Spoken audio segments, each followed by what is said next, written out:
یار بلوچ صاحب، علی بھائی آپ کو کیا بتا رہے ہیں آپ کی کتابوں سے، اور آپ کیا جواب دے رہے ہیں؟ وہ آپ کو بتا رہے ہیں کہ اجماع نہیں تھا۔ اجماع تو ٹوٹ گیا جب سعد بن ابی عبادہ نے ابو بکر کی بیعت ہی نہیں کی، مرتے دم تک نہیں کی، عمر کی بھی نہیں کی۔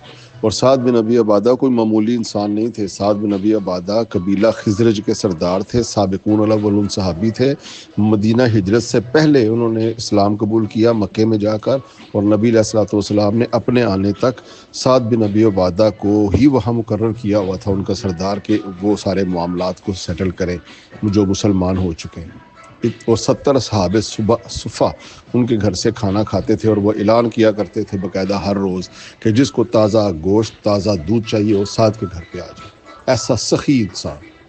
اور جو سعد بن عبادہ کا خطبہ ہے نا بدر کی لڑائی سے پہلے، وہ تو آپ کو سناتے ہی نہیں ہیں لوگ، اور اللہ کے نبی کتنے خوش ہوئے تھے وہ خطبہ سن کر۔ اگر آپ کو وہ خطبہ سناؤں شاید آپ کی آنکھوں سے آنسو آ جائے۔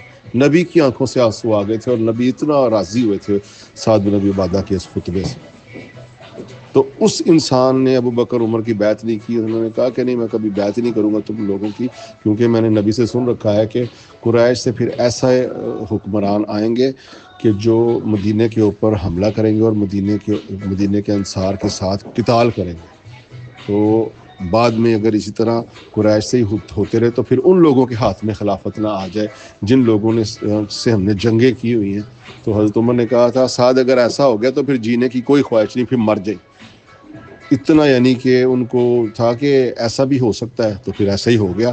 پھر معاویہ جیسا ٹچا، یزید جیسا سور، مروان جیسا کتا، یہ سارے آ گئے اور انہوں نے مدینے اور انصار کے ساتھ زیادتیاں در زیادتیاں، اہل بیت کے ساتھ زیادتیاں در زیادتیاں کی۔ تو یہ تو ایک قصہ ہو گیا تھا سعد بن ابی عبادہ کا۔ مالک بن نویرہ جو ہے نا، اس کا ذکر علی بھائی نے نہیں کیا۔ اس کا پورا قبیلہ حضرت ابو بکر کی نہ صرف بیعت کی بلکہ اس سے قتال کیا، اور انہوں نے زکوٰۃ بھی انہوں نے کہا ابو بکر کو نہیں دیں گے ہم ابو بکر کو کیوں دیں؟ اور پورا ہاشمی قبیلہ بیعت نہیں کر رہا حضرت ابو بکر کی۔ اور ابو سفیان بھی جو ہے نا وہ بھی آ گیا، اس نے کہا کہ یہ بنو عدی کا کہاں سے خلیفہ بن کے آ گیا؟ علی تو اٹھ، ہم مدینے کی گلیوں کو پیادوں سے اور مدینے کی گلیوں کو سواروں سے بھر دیں گے۔ حضرت عباس بھی ان کی باتوں میں آ گئے۔ حضرت علی نے کہا کہ نہیں، جو بن گیا ہم قتال نہیں چاہتے۔ حضرت علی نے جنگ نہیں کی تھی پھر ان کے ساتھ۔ بات آپ کو وہ کیا بتا رہا ہے، آپ اس میں سے کون سی روایت بتا رہے ہو؟ پہلے یہ بات اجماع نہیں تھا، اس کے اوپر پہلے آ جاؤ، پھر آگے چلو۔ حضرت عمر نے بھی کہا کوئی اس طرح کی خلافت دوبارہ کرے گا، میں خلافت لینے والے اور خلیفہ بننے والے دونوں کو قتل کروا دوں گا۔ بیعت ابو بکر فلتا تھا، اللہ نے ہمیں اس شر سے بچایا۔ السلام علیکم جی عرفان بھائی، میں نے آپ کا میسج یوں ہی پڑھا ہے نا، آخری لفظ پہ آپ نے ڈیلیٹ کر دیا، لیکن میں نے پڑھ لیا ہوا تھا۔ تو ایک شخص نہیں ہوتا یہ سعد بن ابی عبادہ، یہ کوئی ایک شخص نہیں ہے، یہ کوئی ایک عام انسان نہیں ہے۔ یہ قبیلہ خزرج کے سردار تھے، اور ان کے ساتھ بھی ایک کنبہ تھا، اور ان کے ساتھ جو کنبہ تھا وہ بھی انہیں بھی صحابیت حاصل ہے۔ ان کے ساتھ ان کے بھائی وغیرہ وہ سب صحابی ہی تھے، اور ان کا ایک بیٹا بھی صحابی رسول ہے جو کہ پھر واپس آ کر حضرت علی کے لشکر میں شامل ہوا، اور حضرت حسن ابن علی کے لشکر میں بھی وہ شامل تھا۔ قیس بن سعد بن ابی عبادہ وہ بالکل خالص شیعہ تھا۔ حضرت حسن ابن علی نے جب صلح بھی کر لی نا، اس کو اتنا دکھ تھا، اور وہ پاؤں پہ پاؤں رکھ کر نا، حدیث کی تاریخ کی کتابوں میں آتا ہے، وہ معاویہ کے سامنے بڑا تکبر کے ساتھ پاؤں پہ پاؤں رکھ کر اس کی آنکھوں میں آنکھیں ڈال کر بیٹھا رہا۔ اس نے کہا تجھے حکومت مل بھی گئی ہے، میں نہیں ڈرتا تیرے سے۔ تو معاویہ اس کے تیور دیکھتا رہا کہ یہ لڑکا جو ہے نا جوان، یہ ڈر نہیں رہا مجھ سے، کیونکہ وہ تو فنا فلا لوگ تھے۔ انہوں نے تو بس اپنے امام کی وجہ سے معاویہ کے ساتھ صلح کر لی، لیکن وہ چاہتے تھے کہ اس معاویہ کا گھاٹا اتاریں، ہم مر جائیں گے، ہمیں موت قبول ہے۔ لیکن حسن ابن علی جو دیکھ رہے تھے وہ قیس بن سعد بن ابی عبادہ نہیں دیکھ رہے تھے۔ تو یہ میں اب بتا رہا ہوں کہ وہ ایک شخص نہیں، اس کے ساتھ بھی کچھ لوگ تھے۔ اور حضرت علی بھی ایک شخص نہیں، حضرت علی کے ساتھ پیچھے پورا قبیلہ بنو ہاشم تھا جو کہ حضرت علی کے ساتھ تھا۔ بی بی فاطمہ نے تو مرتے دم تک ان کو خلیفہ ہی نہیں مانا، بات ہی ختم کر دی نا۔ خاتون جنت نے مرتے دم تک ابو بکر کو خلیفہ نہیں مانا اور ترک ملاقات کر دی۔ یہ بخاری میں موجود ہے، یا تو ہم اپنی بخاری سے ہاتھ اٹھا لیں، منکر حدیث بن جائے تو پھر کوئی بچت ہو سکتی ہے۔ اور اگر حدیث کو ماننا ہے اور اصح کتاب بعد القرآن، تو پھر تو ہمیں ماننا پڑے گا کہ بی بی فاطمہ ابو بکر سے ناراض گئی تھی، اور ناراضی کی حالت سے وفات پائی تھی۔ حضرت علی نے جنازے میں بھی ان کو بلایا، یہ ہماری کتاب میں لکھا ہوا ہے باقاعدہ۔ فغضبت فاطمہ، اور پھر فاطمہ غضبناک ہوئی جب انہوں نے فدق کی تولیت دینے سے انکار کیا، اور پھر وہ گھر چلی گئی، پھر ترک ملاقات کر دیا، اور وفات تک کوئی بات نہیں کی ابو بکر کے ساتھ۔ باقی کتابوں میں جو مرضی آتا رہے، اصح کتاب بعد القرآن تو بخاری کی رٹ لگائی ہوتی ہے، اور جب بخاری سے کوئی چیز آ جائے اپنے بابوں کے خلاف تو ہم کہتے ہیں نہیں جی یہ روایت ٹھیک نہیں ہے۔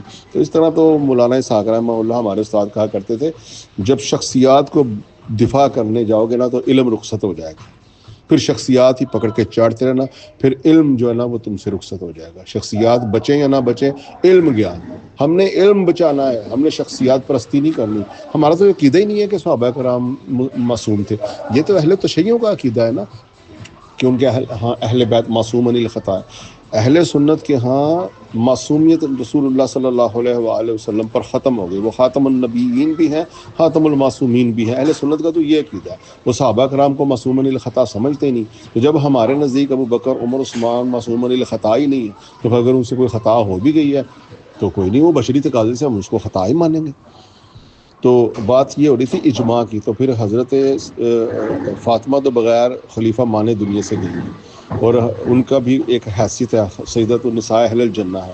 حضرت علی اور پورے قبیلے نے بھی ان کی بیعت 6 مہینے تک تو ہماری کتابوں میں تھا، اگر ہماری کتاب میں نہ آتا نا کہ حضرت علی نے پھر بیعت کر لی تھی استبداد کے لفظ استعمال کر کے، تو ہم کبھی نہ مانتے، کیونکہ ہماری جب کتاب میں یہ آ گیا نا بخاری شریف میں کہ حضرت علی کرم اللہ وجہ نے گھر بلایا ابو بکر کو اور کہا کہ ہم رسول اللہ کے جنازے میں مشغول تھے اور آپ خلیفہ بن کے آ گئے، ہمارا حق تھا خلافت رسول اللہ کی قرابت ہونے کی وجہ سے، وَإِسْتَبْدَدْ عَلَيْنَا، آپ نے ہمارے ساتھ زیادتی کیا۔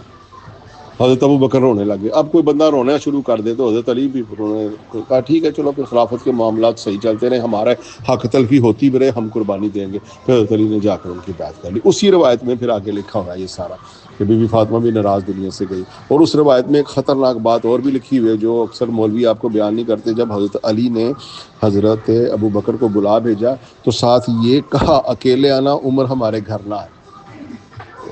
آگے لفظ لکھا ہوا عربی میں، وہ کراہت کرتے تھے حضرت عمر کے آنے سے اور بات کرنے سے۔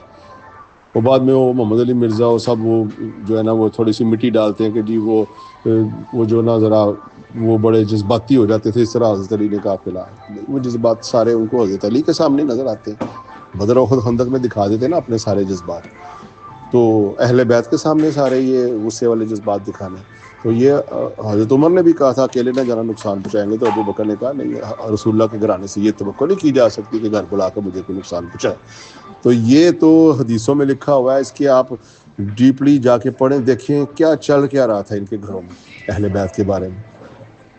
تو مالک بن نویرہ ان کے پورے قبیلے نے بیعت نہیں کی، انہوں نے خالد بن ولید کو بھیجا، اس نے سارے قتل کر دیے اٹھا کے، یہاں تک کہ بعد میں حضرت عمر نے اعتراض کیا کہ یہ کیوں خالد نے جا کے سب کو قتل کر دیا، تو حضرت ابو بکر نے پھر وہ دیت دی، جا کر ان کا خون بہا دیا۔ یہ تو حالت ہے، تو آپ صرف ایک بندے، بھائی ایک بندہ بھی وہ ایک نہیں ہوتا، اس کے پیچھے بھی اس کا پورا قبیلہ ہوتا ہے کہ دیکھنے کو ایک ہوتا ہے۔ جس طرح حضرت ابو بکر حضرت عمر نے خلافت کے لیے جب آپ کو ضرب لگی انہوں نے 6 بندے مقرر کیے، تو وہ خالی 6 نہیں تھے، ان 6 کے پیچھے ان کے قبیلے تھے۔ حضرت عثمان کے پیچھے پورا بنو امیہ تھا، حضرت علی کے پیچھے پورا بنو ہاشم تھا۔ یہ نہیں ہوتا کہ وہ ایک بندہ ہوتا ہے، اس کے پیچھے پورا قبیلہ ہوتا ہے۔ یار بلوچ صاحب، علی بھائی آپ کو کیا بتا رہے ہیں آپ کی کتابوں سے، اور آپ کیا جواب دے رہے ہیں؟ وہ آپ کو بتا رہے ہیں کہ اجماع نہیں تھا، اجماع تو ٹوٹ گیا جب سعد بن ابی عبادہ نے ابو بکر کی بیعت ہی نہیں کی، مرتے دم تک نہیں کی، عمر کی بھی نہیں کی۔ اور سعد بن ابی عبادہ کوئی معمولی انسان نہیں تھے، سعد بن ابی عبادہ قبیلہ خزرج کے سردار تھے، سابقون الاولون صحابی تھے، مدینہ ہجرت سے پہلے انہوں نے اسلام قبول کیا مکے میں جا کر، اور نبی علیہ الصلوۃ والسلام نے اپنے آنے تک سعد بن ابی عبادہ کو ہی وہاں مقرر کیا ہوا تھا ان کا سردار، کہ وہ سارے معاملات کو سیٹل کریں جو مسلمان ہو چکے ہیں۔ اور 70 صحابہ صفہ ان کے گھر سے کھانا کھاتے تھے، اور وہ اعلان کیا کرتے تھے باقاعدہ ہر روز کہ جس کو تازہ گوشت تازہ دودھ چاہیے وہ سعد کے گھر پہ آ جائے، ایسا سخی انسان۔ اور جو سعد بن عبادہ کا خطبہ ہے نا بدر کی لڑائی سے پہلے، وہ تو آپ کو سناتے ہی نہیں ہیں لوگ، اور اللہ کے نبی کتنے خوش ہوئے تھے وہ خطبہ سن کر۔ اگر آپ کو وہ خطبہ سناؤں شاید آپ کی آنکھوں سے آنسو آ جائے، نبی کی آنکھوں سے آنسو آ گئے تھے، اور نبی اتنا راضی ہوئے تھے سعد بن ابی عبادہ کے اس خطبے سے۔ تو اس انسان نے ابو بکر عمر کی بیعت نہیں کی. انہوں نے کہا کہ نہیں میں کبھی بیعت ہی نہیں کروں گا تم لوگوں کی, کیونکہ میں نے نبی سے سن رکھا ہے کہ قریش سے پھر ایسا حکمران آئیں گے کہ جو مدینے کے اوپر حملہ کریں گے اور مدینے کے انصار کے ساتھ قتال کریں گے. تو بعد میں اگر اسی طرح قریش سے ہی ہوتے رہے تو پھر ان لوگوں کے ہاتھ میں خلافت نہ آ جائے جن لوگوں نے سے ہم نے جنگیں کی ہوئی ہیں. تو حضرت عمر نے کہا تھا سعد اگر ایسا ہو گیا تو پھر جینے کی کوئی خواہش نہیں, پھر مر جائے.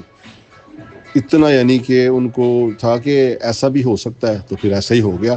پھر معاویہ جیسا ٹچا, یزید جیسا سور, مروان جیسا کتا, یہ سارے آ گئے اور انہوں نے مدینے اور انصار کے ساتھ زیادتیاں اہل بیت کے ساتھ زیادتیاں کی. تو یہ تو ایک قصہ ہو گیا تھا سعد بن ابی عبادہ کا. مالک بن نویرہ جو ہے نا, اس کا ذکر علی بھائی نے نہیں کیا. اس کا پورا قبیلہ حضرت ابو بکر کی نہ صرف بیعت کی بلکہ اس سے قتال کیا, اور انہوں نے زکوٰۃ بھی انہوں نے ابو بکر کو نہیں دیں گے, ہم ابو بکر کو کیوں دیں. اور پورا ہاشمی قبیلہ بیعت نہیں کر رہا حضرت ابو بکر کی. اور ابو سفیان بھی جو ہے نا وہ بھی آ گیا. اس نے کہا کہ یہ بنو عدی کا کہاں سے خلیفہ بن کے آ گیا, علی تو اٹھ, ہم مدینے کی گلیوں کو پیادوں سے اور مدینے کی گلیوں کو سواروں سے بھر دیں گے. حضرت عباس بھی ان کی باتوں میں آ گئے. حضرت علی نے کہا کہ نہیں, جو بن گیا ہم قتال نہیں چاہتے. حضرت علی نے جنگ نہیں کی تھی پھر ان کے ساتھ. بات آپ کو وہ کیا بتا رہا ہے, آپ اس میں سے کون سی روایت بتا رہے ہو. پہلے یہ بات اجماع نہیں تھا, اس کے اوپر پہلے آ جاؤ پھر آگے چلو. حضرت عمر نے بھی کہا کوئی اس طرح کی خلافت دوبارہ کرے گا, میں خلافت لینے والے اور خلیفہ بننے والے دونوں کو قتل کروا دوں گا. بیعت ابو بکر فلتا تھا, اللہ نے ہمیں اس شر سے بچایا. چلیں جی, ہم بھاگ گئیں گے نہیں کہیں گے, ہم کہیں گے تشریف لے گئے تھے.